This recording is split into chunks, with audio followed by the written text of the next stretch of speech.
Renato, congratulations on the 50 test clean jacket. How much of that was you didn't want to cheat and how much is you just didn't have the money to afford the steroids?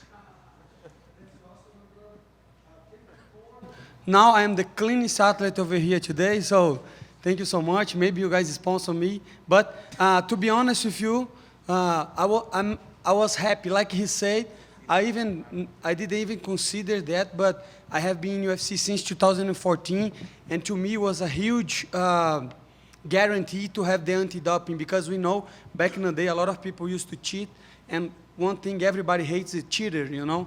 So I'm happy with the program, I'm happy with UFC, and that's awesome. Thank you so much. You mentioned being in the UFC since 2014, and yet for some reason in this fight with Beneil, everyone looks at you as the younger up-and-coming guy, and he's this old veteran that you need to get rid of. Because I'm young on my mind.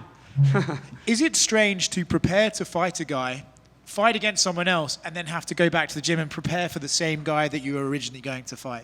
Not really, because in the end of the day, I use the same training partners, I use the same system, but I had more time, and I focus more on my dieting, on my training. So this camp was even better than the last one. Does it benefit you that you both had a camp, but you got to compete and he didn't, or does it benefit him because he didn't have to get into a fight? I don't know. Benefit me that I got a lot of money, you know. So I think that's what I want, and that's what I got, you know. And I got this opportunity, and I was happy. And sometimes life throws at you a challenge. I come up short, but now I have the chance to get back, to beat Dariush, and to climb the rankings again. So I'm happy. In a way, it's obviously the fight with Islam didn't go your way, right? But in a way, this is the best case scenario because now he's moved up. It's not like you've got a loss to the existing champion. So do you feel a bit revitalized that your opportunity at a belt might come sooner than you would have had it should he have stayed? I don't care about rankings. I don't care about anything. I want to fight for the belt next, not next. I want someday again with better preparation.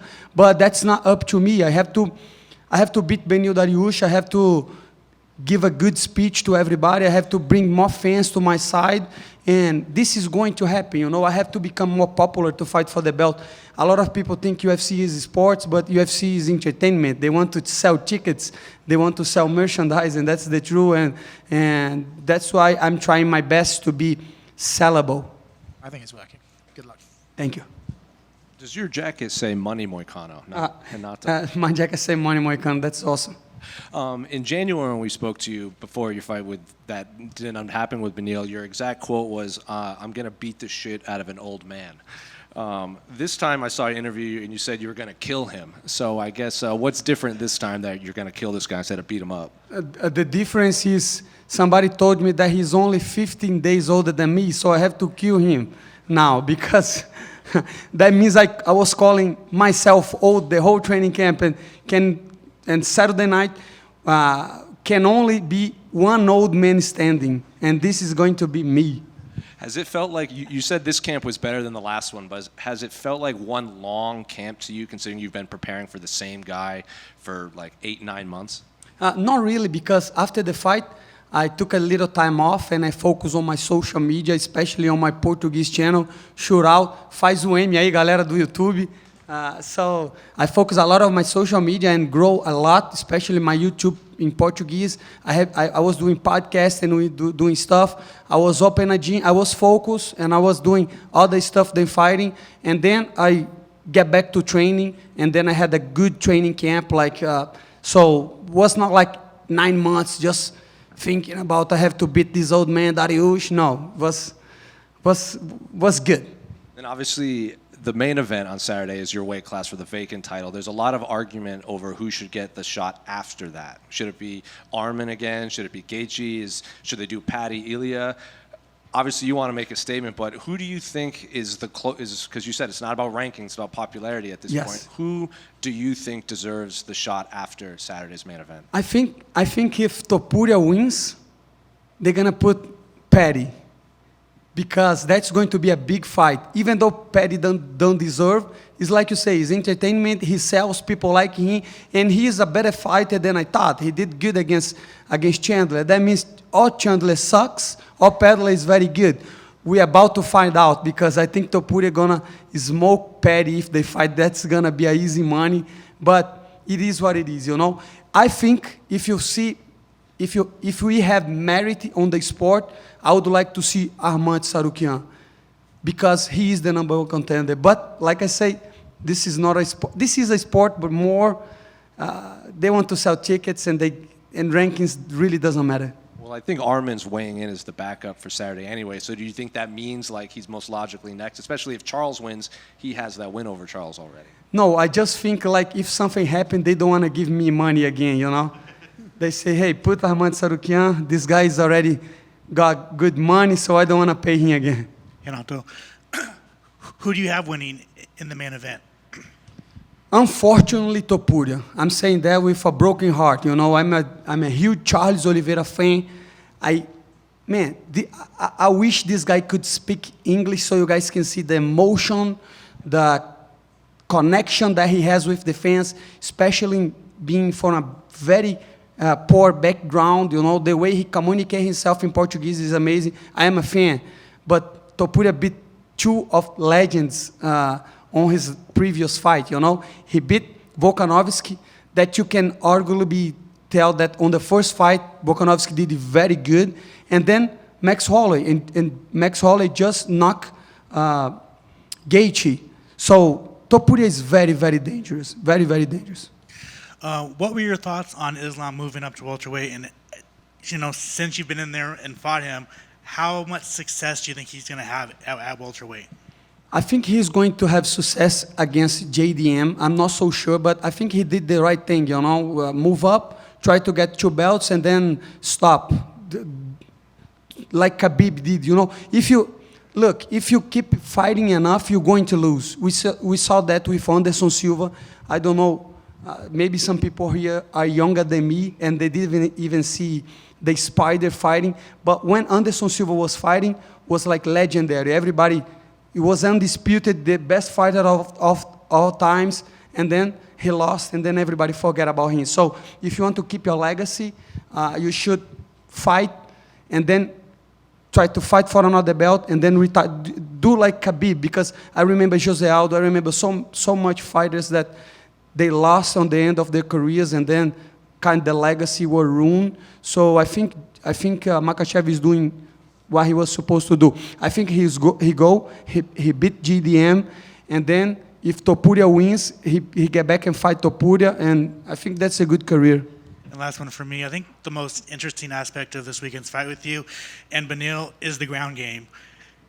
Both you guys have very good jiu-jitsu. Who, in your mind, has the better jiu-jitsu between the 2 of you? I think that's a good question. That's a very good question. I think Beneil Dariush has a better ground game than me, so he has a better guard, and I think I have better jiu-jitsu game on the top. You know, if I can put him down, I will do like Benoit Saint-Denis. I'm gonna use my elbows, you know, but if he put me on the ground, that's going to be trouble. Here, Renato. Here. Good afternoon. Here, Renato. Talking about your YouTube channel that you said recently, we could see you training with your ATT training partner, Mateus Gamrot, which has an amazing display of wrestling and is also a former opponent of Beneil Dariush. We've been talking also about wrestling and jiu-jitsu. Do you think that the key in order to get the win this Saturday is your wrestling and your jiu-jitsu, or do you think that the fact that both of you are great grapplers are going to strike more? I think it's going to be a very interesting fight, looking like analysts, you know, because we both have good jiu-jitsu game, like you say. We both suck at wrestling. We're not good at wrestling. And we both are, like, it's kind of different, you know. I think I am a sharper and better striker than him, and I think he got more power on his left hand and on the hooks. So it's going to be a fun fight. I don't know what's going to happen. This is MMA. Everything that I think about a fight, it happens on all the way, but I'm ready for whatever happens. Thank you. Thank you. Renato right here in the back. Renato, you're one of the favorite personalities for a lot of the fans. Outside of maybe your friends and teammates, is there a fighter on the microphone that you really like to listen to? I used to love Chalsone. I know some people don't like him, especially Brazilians. Me, myself, I hated him. I remember in 2013 or 12, something like that, I was a kid. I was not in UFC. And then I was almost asking my like friends to give me money so I could go to the UFC Rio, so I could like suck a punch him.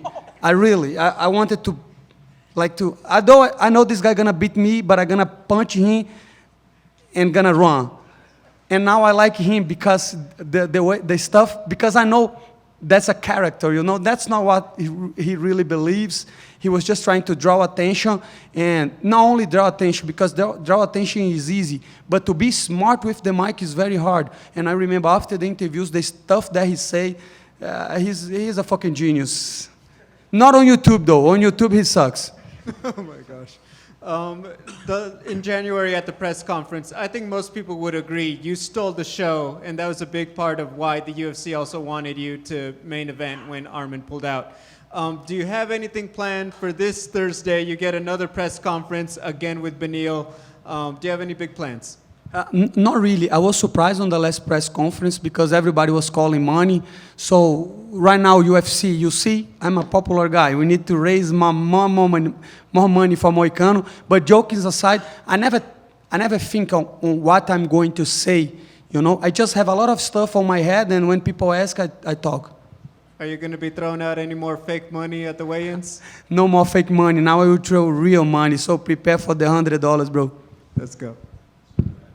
Renato, right here. Before your loss to Makhachev, you were on a four-fight winning streak, including that great performance in Paris against Benoit and Denis. What version of Renato Moicano can the fans expect to see this Saturday? A very hungry one, like you say. I was coming maybe the best winning streak of my career, you know, because I count as a 5 because I lost to Rafael dos Anjos, a fight that I took not on 155, that was 160. So I had like 4 win streaks with 4 submissions or knockout stoppages. So I was going good. But then they call me 24 hours and they say, hey, you're going to fight with the best fighter in the world. Say, okay, and I lost. I come up short, but I still got it. I still want to be on the top. I still want more money. So you guys can expect somebody that wants to climb the rankings and get more money. Thank you. Hey, Renato. I saw you recently opened up your gym, Kingdom Martial Arts. How has the first month been, and have you learned anything new about martial arts by seeing it from a different perspective? Brother, I would say thank you for the question, but I knew you had asked that question. But thank you so much, no matter what. And I just opened a gym in Florida, so if you guys can check it out, Kingdom Martial Arts, especially for kids, you know. We have anti-bullying program. We want your kids to be very safe and to be very confident on yourself and help the community. So if you are in South Florida, Kingdom Martial Arts, BJJ, MMA, Jiu-Jitsu, and kickboxing for kids and for adults too, you know. I don't want people that want to be fighters. I want people to be better citizens and to have a good workout, okay? So check it out, Kingdom Martial Arts. Thank you so much, Jake. Renato over here. After UFC 311, your teammate Grant Dawson, he told me a funny story about you. He said you were talking about Joaquin Buckley and he approached you and you said you don't speak English. Could you elaborate on that story? Yes, at the time, like last year, I was in the International Fight Week, and was me and Gilbert talking, and back in the day, Joaquin Buckley wanted to fight Gilbert, and then he approached me, and he started to speak in English, and I didn't understand a lot, but I say, hey, sorry, my English is not that good, and he say, hey, I watch your fucking podcast every week, my brother, don't come up with that shit, I know you speak in English. But then I say, man, this guy want to fight Gilbert, and Gilbert is my friend, so I said, no, I don't speak in English. Thank you so much, guys.